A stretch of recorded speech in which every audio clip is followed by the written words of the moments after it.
Hey, good evening, everybody. Welcome to the Open Forum show. Huge news, obviously, in the NBA with the Kings getting ready to play the Denver Nuggets tomorrow, and the Nuggets firing head coach Michael Malone in the final week of the season, along with Calvin Booth. It's unbelievable, isn't it? I mean, absolutely amazing. Denver's 11-13 since the break. They have not played well. They've lost 4 in a row, and they have now David Adelman, Rick Adelman's son, longtime assistant, has interviewed for head coaching jobs in the past. There are many in the league that feel that David Adelman will be an excellent NBA head coach. I got to know David pretty well when Rick was coaching a team, and he at the time was a teenager. But wow, wow, that's about all you can say. I mean, I weren't you shocked when you saw that news? Shocked. All right, big games going on in the NBA right now. Minnesota lost and Memphis won. Golden State's going to win. They're playing Phoenix and they're up 69-43 at the half. They're going to win. And I would say that the Clippers are probably going to beat San Antonio, probably. So that would give the Clippers, the Warriors, Memphis, and Denver identical records. Here's the interesting part about all of this. Memphis and Minnesota play next. Jalen Wells, did you see the play that he got injured on tonight? Oh, horrible. Just awful. The outstanding rookie, Sacramento's very own from Memphis. Awful. So Minnesota and Memphis play in Memphis next game. Then after that, Minnesota's got a breather. They got 2 easy games. I think it's Brooklyn and Utah, if I'm not mistaken. Whereas Memphis has 2 very difficult games. Memphis has to beat Minnesota at home because they have the tiebreaker because they've won 2 games previously. And the reason why I'm talking about all of this, you may very well be looking at a game between Memphis and Minnesota as a 7 and 8 seed on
should be good. My audio back? We good? Are we good or not? Everybody's saying no sound, no sound, no sound. Still out? Hang on. 1 2 1 2. Well, on YouTube, no sound. It's hard to do a show with no sound. We're good now? We're good? All right, good. All right. So, hopefully we got these problems taken care of. Thank you everyone for your help. I don't know what to expect in this final week of the NBA. I really don't. All right? I don't know what to expect. Sacramento's going to be in a play-in. Are they going to beat Denver tomorrow? Are they going to beat the Clippers? They'll beat Phoenix. I think they'll be home to take on Dallas. They have the tiebreaker. So they're going to be at home to take on the Mavs. And then who the hell knows what 7 and 8 is going to look like? This is crazy. This game tomorrow for Denver is gigantic. Much bigger game for Denver than it is for Sacramento. Much. Not even close. This is a huge game for the Nuggets. Again, they've lost 4 in a row. They're 47 and 22. They could be in the 7th and 8th spot. How would you like to have to go to Denver, all right, as a possible scenario to beat the Nuggets if Jamal Murray's back with Nikola Jokic, Russell Westbrook, Aaron Gordon? I'm not saying the Kings couldn't, but right now I think your best scenario is playing Memphis if you could. If you can beat Dallas, to me, your best matchup is Memphis, especially now without Wells. And Memphis, you know, they've righted the ship a little bit with 3 straight wins. This is going to be huge, these final couple of games coming up tomorrow. We've got the coverage for you. Of course, Rhino with the pregame. We got the halftime, postgame show right here on If You Don't Like That. Rich wants to know if the Kings beat the Mavs, who would you like the Kings to play? As I said, I'm probably looking at Memphis. All right? I'm probably looking at Memphis. I'm not saying that would be a picnic going on the road. You're going to be on the road no matter who you play. And I like the Kings on the road. I think the Kings are better on the road than they are at home. I'm more confident with the Kings at home. And by the way, I am not automatically assuming Sacramento's going to win their home game against Dallas. So, by the way, the Kings and Malik Monk, he's not playing tomorrow. They pick up Terrence Davis, who, of course, was on the team 2 years ago. And that doesn't look good for Malik Monk, talking about a calf injury.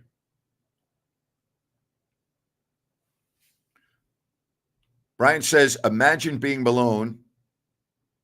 You bring Denver the most wins in its franchise history.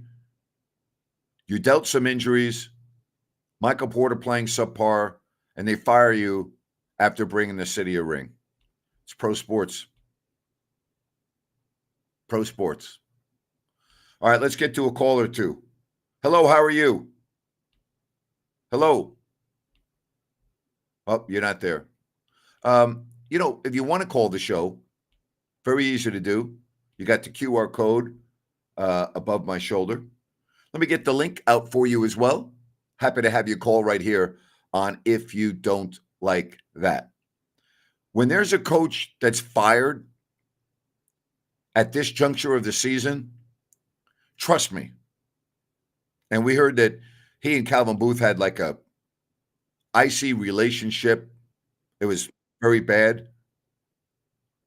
But understand this.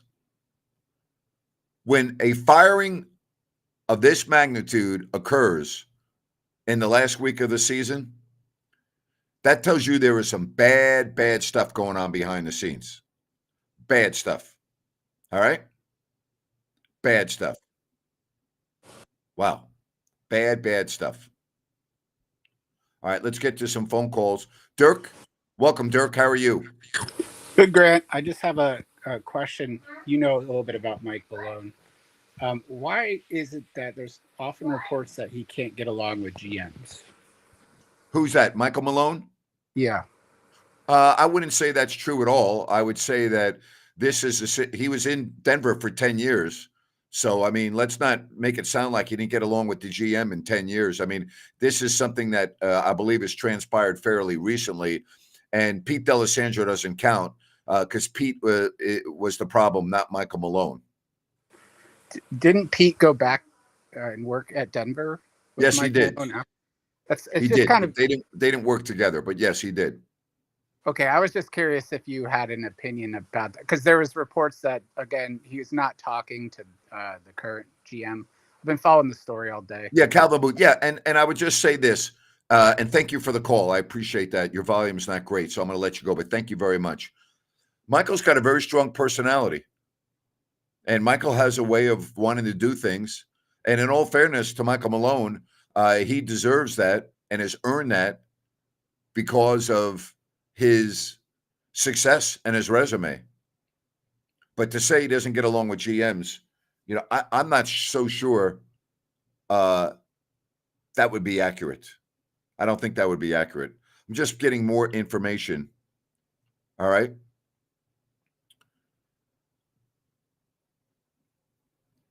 I'm talking to Eric Hasseltine, the announcer for the Memphis Grizzlies.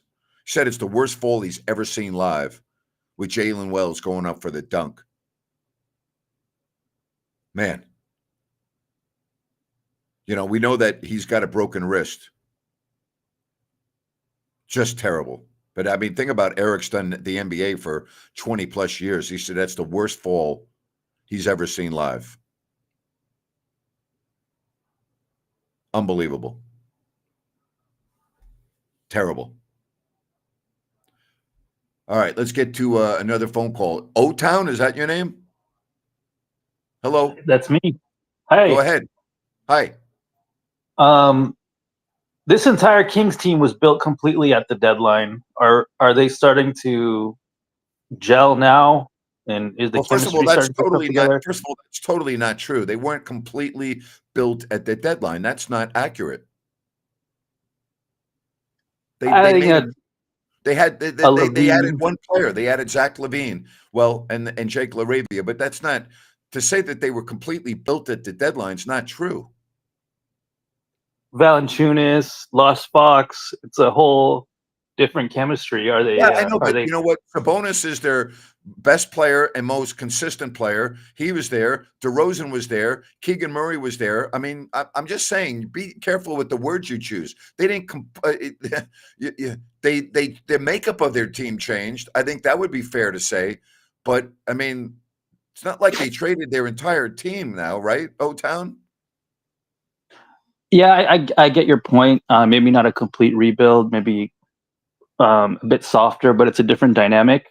Sabonis took a little time. I remember when he came in on the trade deadline there, he takes a little bit of time to develop some chemistry with his teammates. And are we starting to see the chemistry now gel now? Why? Because they won 2 games against 2 good teams? What about how come where was the chemistry the game before that against the Washington Wizards, the worst team in the league? Where was the chemistry for that game? Fair enough, but where was the chemistry in the first game so of this then what's going on with these last 3 They or these played very last well. couple wins? I mean, well, I don't count Charlotte. That doesn't count. But they played very well against Cleveland, and they played very, very well last night against the Pistons. I give them full credit. But to say that, everything's changed because you won 2 games in 24 hours is, getting a little ahead of yourself here. Is this team worth keeping around? This team, or do they need to blow it up then? Well, that's a great question. And I believe, in my opinion, that they need to make some more changes and they need a point guard in the worst way. I think that's the biggest need, O-Town, moving forward. They have to get a point guard. Yeah, they have no point guard at all. Sabonis is the point guard. They have to get a point guard. They have to get a true point guard, and that is something that this team has needed for a while. So, because O-Town, you can talk all you want about chemistry, and again, I'm not trying to put words in your mouth, so I'm using you as an example. If the Kings lose to Denver tomorrow, you might call me up on the post-game show and go, same old Kings, right? You got to be careful about judging a team based on 1 or 2 games. You got to look at 5-game increments or 10-game increments and judge your team that way. You can't judge a team based on 2 games in 24 hours. You can't do it. Okay? That's fair enough. Fair enough. That makes sense. Yeah. Thank you. I appreciate your phone call. You take care. Enjoy the rest of your evening. I mean, you just can't do it any other way. All right? You can't. Unless you're trying to fool yourself. No fooling when you call New Works Plumbing, because they're awesome at what they do for any plumbing issues, plumbing repairs. New Works Plumbing, they've got a fix for you, and they are available 24/7. You got the number there, the website, or newworksplumbing.com, NEWWRXplumbing.com. New Works Plumbing, they've got a fix for you. Thanks for the phone calls. All right. How about this? I didn't even realize this. 4 of the last 6 championship coaches have been fired. Man. Chris, there is not a chance in the world, not one, that Michael Malone would ever work for Vivek Ranadive, okay? And here's the other deal. I'm going to make this right now. If Tom Thibodeau gets ousted in New York, Michael Malone will be the next head coach of the Knicks. Michael Malone will be able to go anywhere he wants that has an opening. He's now at the top of the list. Top of the list. Top of the list. I don't know where this came from, nor why would you even think that that's a possibility? Like, where does that come from? Do people just make up stuff? Rich, great question. Have I ever seen 2 playoff head coaches be fired this late in the season? Never. I don't think it's ever happened. I don't think it's ever happened. I really don't. I don't think it's ever happened. All right, again, the scores. Golden State's going to beat Phoenix. I'll tell you, the Clippers are in a tight game with the Spurs, but I can't believe the Clippers are going to lose that game. Memphis won. Minnesota lost. All right? Now, I talk about this with how crazy the schedule is in the final week. You already know who the Kings play. You have, after tonight, all right, the Lakers are at Dallas. Luka's return. San Antonio's at Golden State. I'm not even going to talk about Phoenix. And Houston's at the Clippers.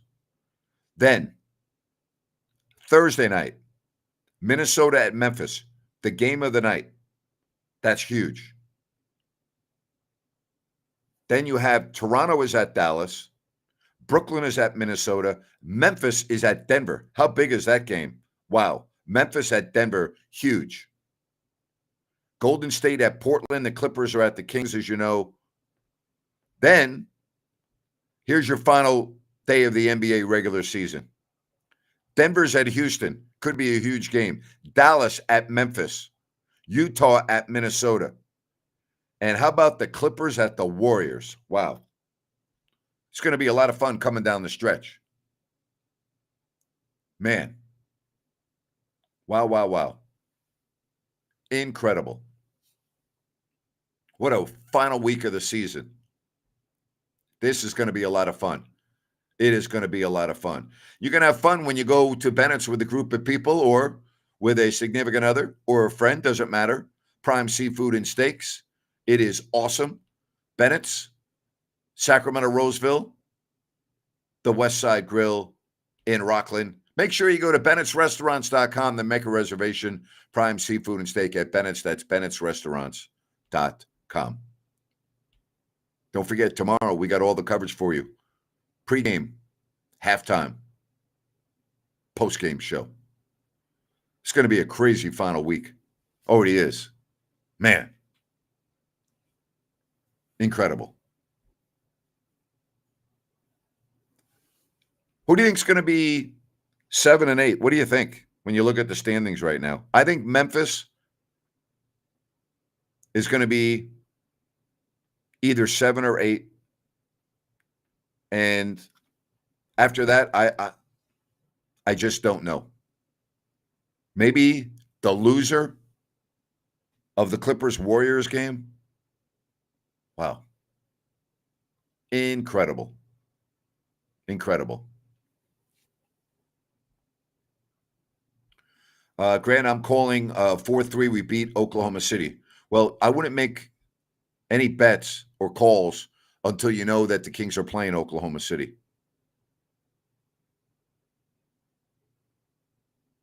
PK says, this team is so damn stupid. There's a lot of truth to that.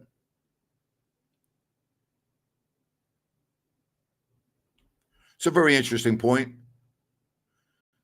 If the play-in didn't exist, the last couple of games wouldn't matter that much. It had so much excitement, but also can potentially punish the 7-8 seed teams if they fall out.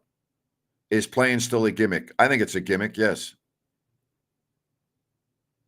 Yeah, you're right about Memphis losing Jalen Wells. That's a big loss for them. Big loss. No, if the 7th seed loses to the 8th seed, but win the next game, do they stay at 7? No. The winner of 7 and 8 is automatically in as the 7th seed and plays the 2 seed. Who do I want the G-men to take in the draft this year? Somebody that can play. That's my answer. Do I think you can win 2 more games? Yes, because the Phoenix game you're going to win because they're done. So can you win against Denver tomorrow? Yeah, they're not playing well. Again, they're 11 and 13 since the break. They've lost 4 in a row, but this is a huge game. I just don't know what the attitude, I don't know what the feeling is going to be like in a locker room.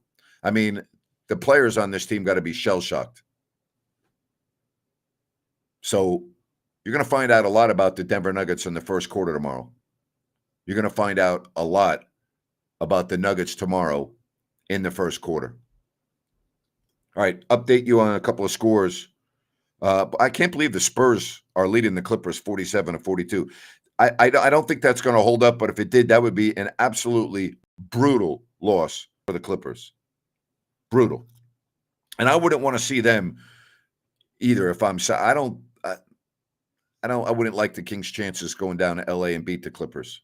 Could they do it? Of course, but I wouldn't pick them.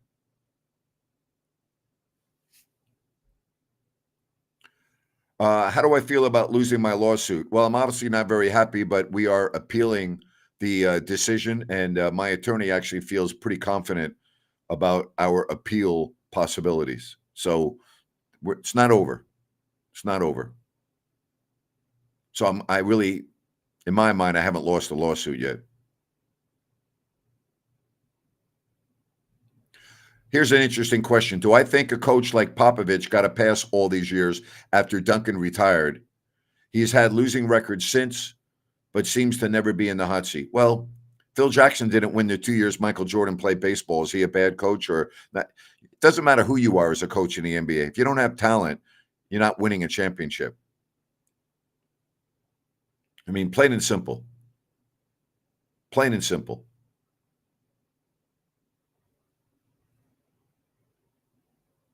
I just think that we put way too much blame on coaches and give them too much credit at times, and especially in the NBA. Especially in the NBA. So I think you got to kind of look at the roster and ask yourself, well, would have any coach failed with the roster that the San Antonio Spurs had? Honestly, probably not. Right? I mean, if you had Tim Duncan, Manu Ginobili, Tony Parker, we can go on and on. You'd probably be pretty good. Thank you for the super chat donation. This team is so up and down, we can't even rebuild no more with the picks we have. Been a fan since 2000 and got robbed by the Lakers. I know, I get the frustration. I get the frustration.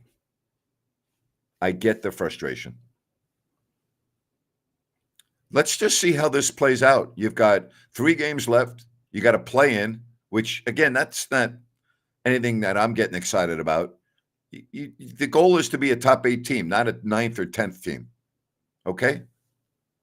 It's just the way it is. You got to be careful about how you judge the merits of a season. What were the expectations at the beginning of the season? So this team right now, they have not met their expectations. I've talked about this a lot. Jacob says, hey, Grant, miss your commentating for the Kings.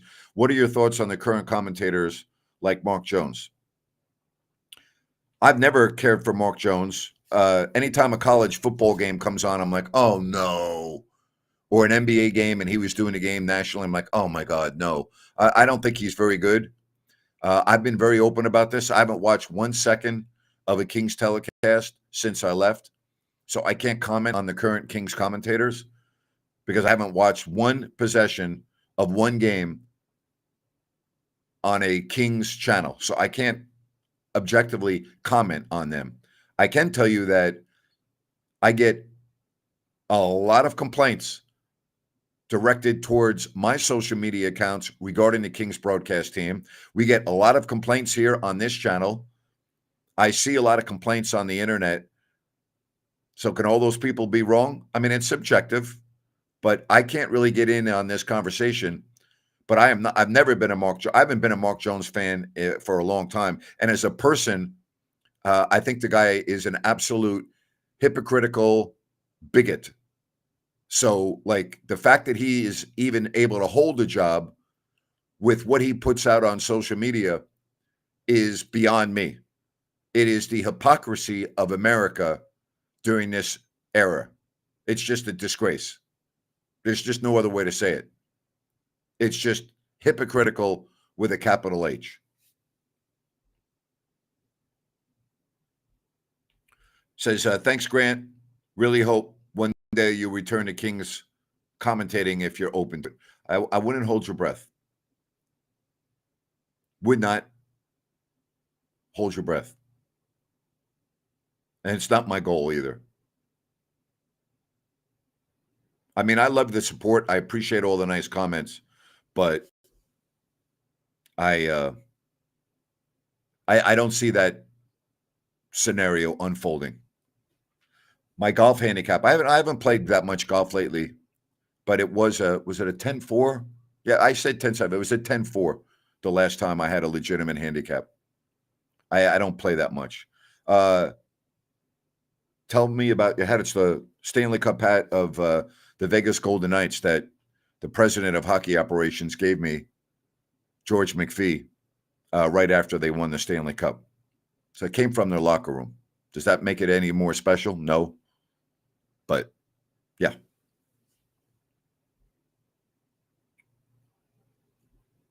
Do I think Sacramento brings their A game tomorrow? I would say no, I don't. End of a long road trip, 1 day off, playing a desperate team. I think they can win, but I don't know if it will be their A game. What's next for me? Well, I love doing this show. I love talking to you all. I like making my own hours. I like the flexibility. Would I like to make more money? Yes. I mean, but I'm happy doing this show. I'm happy having debates with all of the callers like PK, even you and I. We have some great conversations, PK, and others that have called this show. I like the feedback on this show. I've been approached about writing a book that I'm thinking of. I'm going to wait until my appeal process is done with the courts, and then I'll figure it out. I'll go from there. We'll see. We'll see.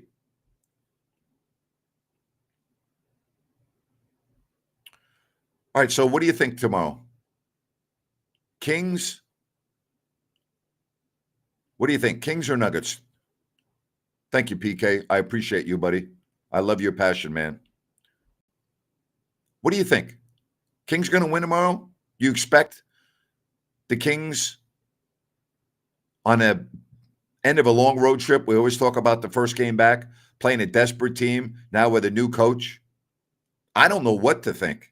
I really don't. I don't know what to think.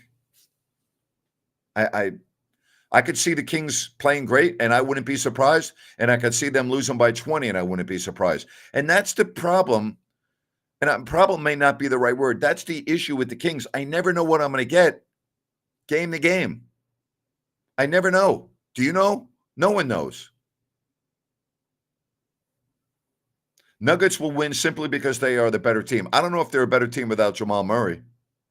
And Jamal Murray is doubtful for tomorrow, which means he's not playing in all likelihood. So without Jamal Murray, are they really a better team? I don't think so. I don't think so. You miss Quincy Acey and Reggie Evans. That's funny. Good memories there. I love both those guys. This is a good point. Who the hell knows what the Kings do anymore, PK?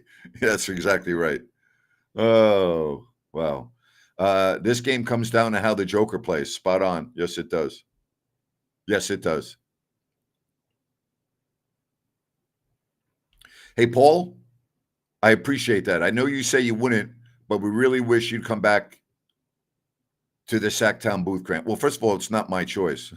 So you have to keep that in mind, all right? Crapshoot, yes. Been listening to Grant since the Mike Lamb days. Love Mike, one of my best friends.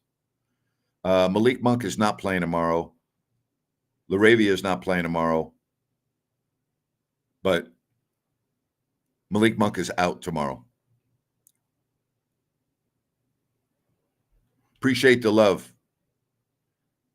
Love you, Grant. After your lawsuit is completely over, I hope you accomplish all that you want. You will always be a Sack Kings legend, brother. This community has your back, Dorian. Appreciate you, Dorian. You know that. You're one of my favorites. I have the utmost respect for you, Dorian. You know that, buddy. You're the best. Thank you very much. I think the vibe at the arena tomorrow is going to be unbelievable. That's the one thing. I think it's going to be incredible tomorrow. I really do. My buddy Eric Hasseltine filling me in some more on what happened tonight. Wow. I feel so bad for Jalen Wells. That's awful. And listen, it was a flagrant too, but it wasn't intentional. You saw the replay. It's just awful.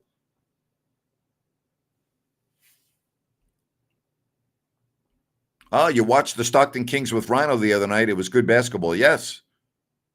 Yeah, congratulations to them. Congratulations. Hey, folks, I want to tell you about Sunrise Landing in Calusa. Make sure you go to their website, calusasunrise.com, and get all the information.